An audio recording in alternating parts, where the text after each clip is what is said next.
Hello guys, Alejandro Sanchez here for Apex Racing Academy. This is our Sebring track guide for week 1 of IMSA iRacing series in the Mercedes-AMG GT3 Evo.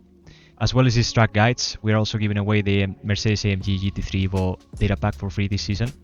That includes your setup files, both for qualifying and for race. And in the case of some weeks with rain, that's wet and dry as well. We're also providing reference lap files, that's B-lap and O-lap files, so you can drop them into your sim and use them as a delta to compare against my best lap times. There's also a replay that you can use for visual reference to see where I'm braking and where I'm turning in for certain corners, which is always super helpful aside from these track guides. Additionally, you get access to our Discord server, which gives you entry to our group coaching sessions, which happen on Wednesday evenings in the case of IMSA. All you have to do is go over to apexracing.com, there's a link in the description, to get the data pack for free this season. Regarding the circuit, Sebring is a very nice mix of technical and high-speed sections, and this car is really strong historically around here, probably one of the fastest cars around here this week, even with the BOP that it's being given, which is minus 1.75 power, and yeah, that's quite a bit. But even then, it's quite strong. It has very good tire drop-off, and it seems like the race is going to be quite hot. The Sebring 12 in this case, which is happening in the same week as IMSA, so naturally expect a lot of participation. So, without further ado, let's tuck in.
Another reminder, guys, that you can get this season's Mercedes-AMG GT3 Evo data pack for free over at apexracingac.com or by following the link in the description below.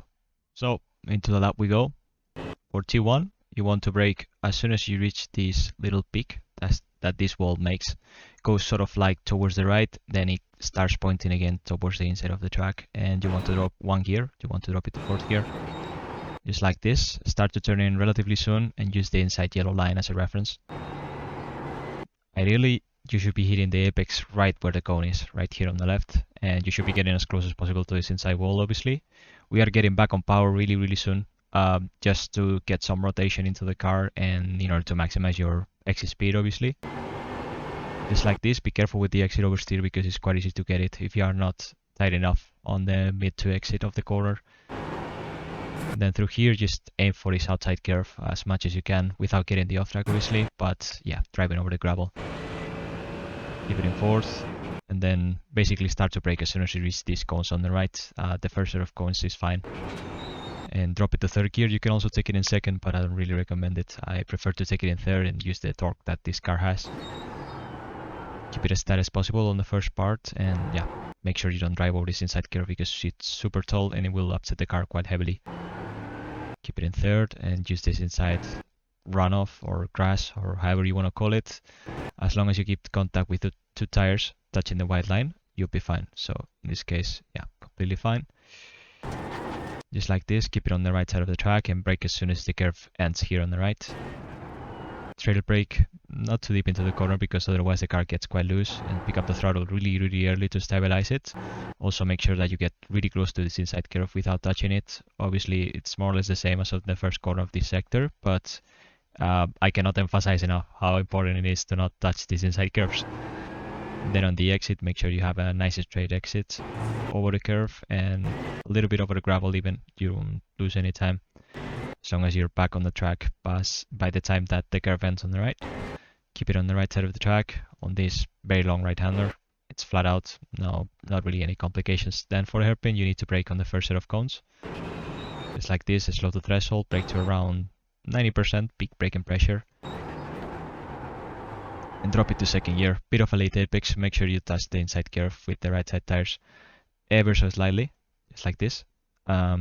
Barely even making contact actually, because it's a 3D curve on the inside now, so it's quite tricky to get it right. And then put the car straight as possible on the exits. One quick note with the Sebring 12 setup and with the power reduction, it's better to take this corner first with the endurance fuel. It's a lot faster on the exit, so yeah, make sure you take advantage of the car's power band, but for sprint or for quali, maybe it's better to take it in second.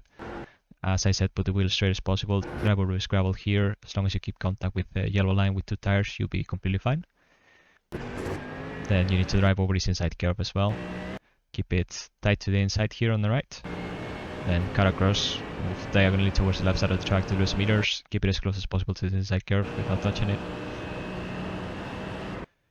Then we go into this sector. Usually I just look at the second set of cones, the one with 3 cones on it for starting to brake. I brake quite hard, as you can see here. Peak braking pressure is roughly around 90%. Drop it to second gear, keep it really tight to this inside curve. You can even use it a little bit if I'm honest, but it's better to just keep it as tight as possible to it without actually driving over it. Pick up the throttle soon, be careful with the exit bump because it can catch you off guard quite easily. Just like that, put the wheel straight on the exit, then cut across here over the curve and into this gravel on the inside. Make sure you have the wheel relatively straight as you do that because the car will get upset. So third gear as you're in the air as well, in order to minimize the acceleration losses. And once again, keep it tight through the left hander here to the less meters, and then put the wheel straight in a diagonal line towards the corner. And yeah, I usually just look at the second set of cones, the one with 2 cones on it for starting to brake, and aim for this outside curve basically. Third gear, you can also keep it in third between the 2 corners, but I don't really recommend it. I think it's better to shift to fourth and downshift to third.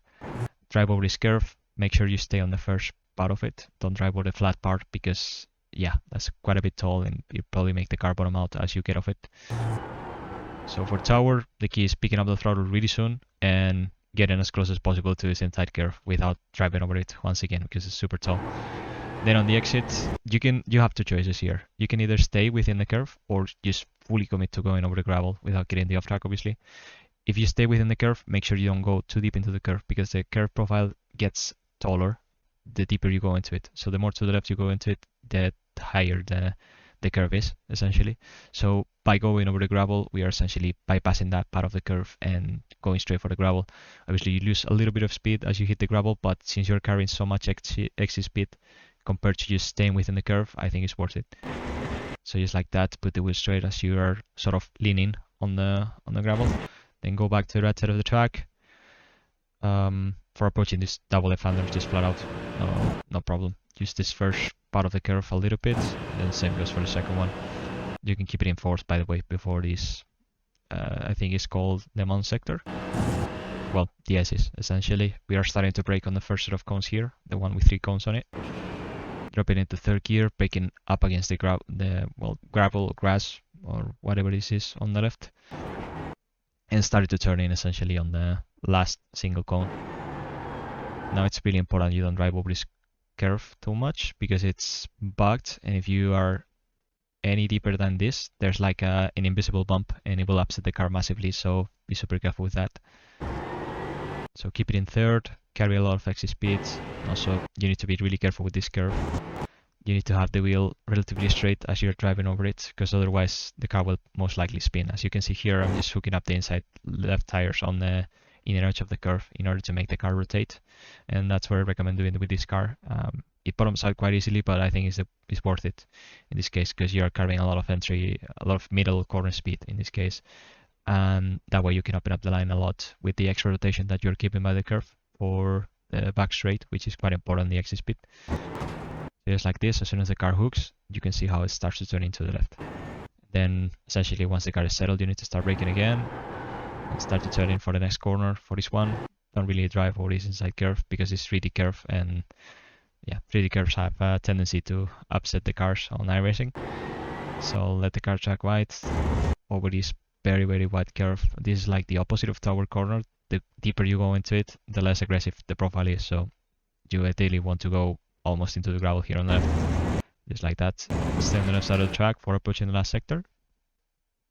For the last sector, we are obviously keeping it in 5th. We are not upshifting to 6th before the corner. Don't really need to. Starting to turn in roughly where there are 3 cones here on the left, and well, a little bit later on that actually, on the 2 set of cones, and then starting to brake roughly between the penultimate and the last one, and the last set of cones, obviously. Starting to turn really early, but ideally staying within these limits of the yellow line, because if you cross over that, you're keeping a very tight line and you are more likely than not triggering the ABS. This way we are braking in a more straight line and we are letting the car sort of track wide and slow down in time for the actual corner. Just like this. Ideally you want to stay with 2 tires touching the white line, just like this. You can barely see it on these conditions, but it's there, trust me. And yeah, just don't turn and brake too much at the same time. Be aware that the tire can only do one thing really well at a time, and if you're doing both, you need to keep that in mind. So trail brake, not too deep into the corner, up against this point, and then pick up the throttle right here. Help the car rotate with the throttle. Here you want to be as tight as possible to this inside wall because it's quite flat. The closer you get to it, it's not as bumpy, so you can take full advantage of that. And then on the exit, just let the car track wide. Make sure you don't go over the exit. Well, make sure you don't go wide on the exit too soon, because it's quite bumpy on there, and it's gonna catch you off guard, and you're more likely than not gonna have to lift off the throttle quite hard, or just crash into this outside wall. And also keep in mind that the closer you get to the wall, the more banked it is, so you can sort of lean on the banking here on the left. And yeah, all the way to the start finish line. That's a lap. That's all from us this week. Make sure to go over to apexracingac.com to get your free Mercedes-AMG GT3 Evo data pack for free this season. For further questions, advice and information, join our Discord server, which you can access with your subscription. We also host a group coaching session on Wednesday evenings, where you can ask me any and all questions regarding GT3 cars, not just the Mercedes-AMG GT3 Evo. That's it from us this week. Thanks for watching, and we'll see you on the next one.